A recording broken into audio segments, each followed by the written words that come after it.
I'm still not. I was like, y'all pieces of shit. So then they're trying to make it seem, oh, we're going to drop this one off too. We're going to drop this one off too because we ain't got time for that. We ain't got time for that. I know that little girl not going nowhere. I know that little girl's not going nowhere. Y'all pick and choose what kids y'all want to spoil. Y'all pick and choose what kids y'all want to be in their lives, and she's the only one because she has the same birthday as you. Keep that same energy. Keep that same energy. That's what I'm thinking. Is keep that same energy. I got him. I don't say one. When I say I didn't say nothing to them, I didn't say not one word to them. And I told my kids, let's go. And my daughter, our oldest daughter, she, she's really, she knows them. Like she's at that age where she's been around them long enough to know who they. She was like, oh, is her sister coming? I said, no, she's not coming. And they just look at me. What the fuck y'all looking at me for? They was like, oh, we're gonna call you later. We're gonna call you later after we dropped her off. I didn't say not a word to them. Put my kids in the car and I left.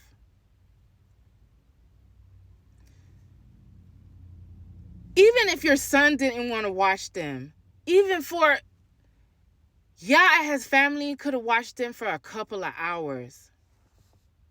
I sat here and told that lady, all I need sometimes is just a break, just to breathe. For you, your money hungry ass always wanted to call me for on income tax time for my children. Don't do nothing for them.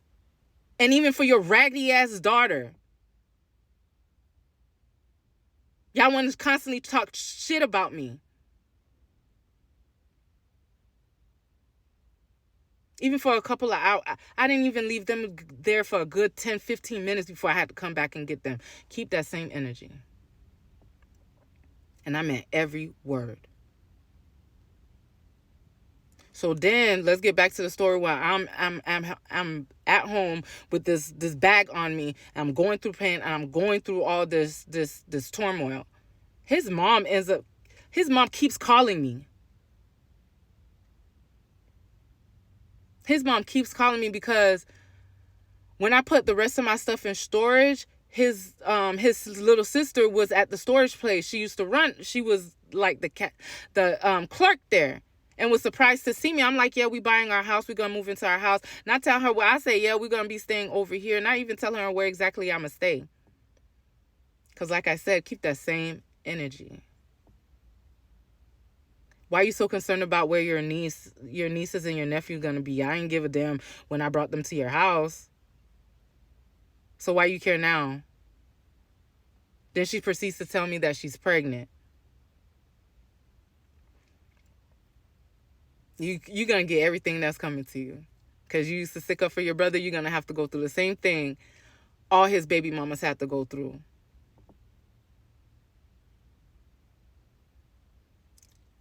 So, mind you, she keep calling me. Then she ends up leaving a voicemail saying that she got on her son. She's tired of her son doing that. That was so wrong of him. And she apologized because, she's seen how upset I was that I didn't. Can I please call her? Call you for what? We have nothing to say to each other. Nothing. And I said you had one more time. So then I start getting better. I have to schedule the surgery because it's the following week. They have to remove the kidney stones and everything like that. So when I go for my pre-op appointment, the lady ends up fixing my bag and she was like, oh, I know you was in a lot of pain because they wasn't supposed to just leave it like this. I'm like, yeah, I've been in pain I've finished my pain medicine or whatever. So I get the surgery done, end up seeing the same technician and he's like, oh my God, you look so much better. You look like Like before, he's like, you could tell you was on the brink of.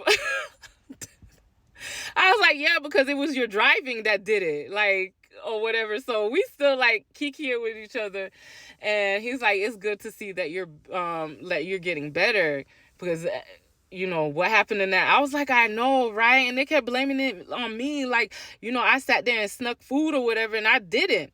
Mind you, through this time, like, even though I'm losing the weight, I lost, because by the time I went in there, I was already like because mind you, when I started, I was 280. By the time I went down to Fort Lauderdale, I had reached like 230 or 220. Yeah, because I was down there for a while. I was on, yeah. So by the time it was time for me to close my house, because even the realtor didn't recognize me, and having to go through, because I wasn't eating them 3 weeks. So you can imagine how much like weight I had lost. So I had got down to like 170 pounds. I've never been that small since middle school. Never been that small. I got pictures too. I was teeny tiny. Teeny tiny. I had no butt. I had no thighs. I still had my arms because, you know, I had all the loose skin and I had a loose stomach or whatever. But I had dropped down to 175 or 180 pounds. I was small. That's why I said, if you always have challenges with weight loss and you've tried everything, but that would be the last result, because not everybody has results like I did. But if that, I would recommend it for anybody. And I tell everybody that, like, if you always struggle with your weight, if you don't want to be a big girl, that's the way to go. Like, but just because I started therapy too, and I found out a lot of things of why I would overeat, and it was basically a lot of was trauma eating, and from my childhood and all that stuff. So make sure when you do it that you get more than 2 or 3 sessions of therapy because food is an addiction. Like, I still struggle with that when times I just want to binge, because binge eating used to make me feel like I was satisfied, even through the pain, even through all that. So you have to find what's your cause of overeating, and because a lot of us big girls do associate food with just pleasure. Like, like I understood the whole 600-pound life because a lot of them went through trauma, and that's how they coped. That's how I coped all the time, was food, because I love food and I could cook, and then food was so good. Like, food was so delicious. But let's get back to the story. So when it comes time for me to actually close, now, like, they just spring it on me. So I didn't even have time to tell, you know, my job that, you know, we're closing this day or whatever.